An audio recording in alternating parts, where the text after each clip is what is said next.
It's now a used car lot in a Tripoli suburb, but until a few months ago this was Libya's most notorious prison. Abu Salim housed those who Muammar Gaddafi deemed a threat. Over the years, thousands were killed and tortured here. Imprisonment often meant a one-way journey.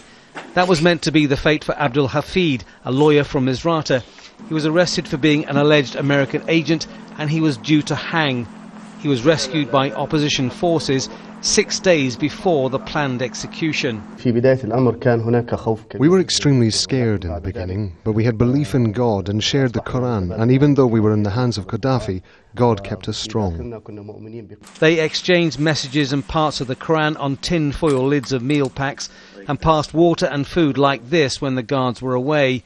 3 or 4 men were crammed into the death row cells that measure less than 2 square meters. Surprisingly, despite the beatings and the torture, Abdul harbours no thoughts of revenge.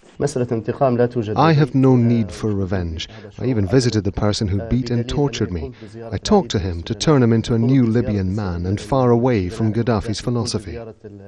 It was a place of unimaginable horrors. No one knows how many people were killed here. No records were kept. Bodies disappeared without trace.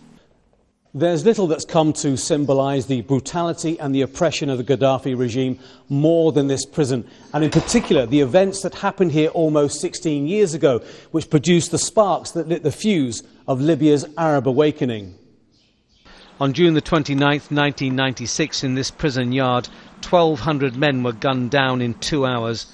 Their bodies have never been recovered. Abu Bakr Tayyib lost 6 brothers that day, but he only learned about it 12 years later through a letter from the authorities which gave no cause of death. These people were not in a battlefield. They were in a prison. They slaughtered them. They tortured and killed them. How can I forgive this? I won't take justice into my own hands, but the guilty will face court. Most will never forget the terrible events which divided a country, but it's perhaps too early to predict whether Libyans can fully forgive. Tony Bertley, Al Jazeera, Tripoli.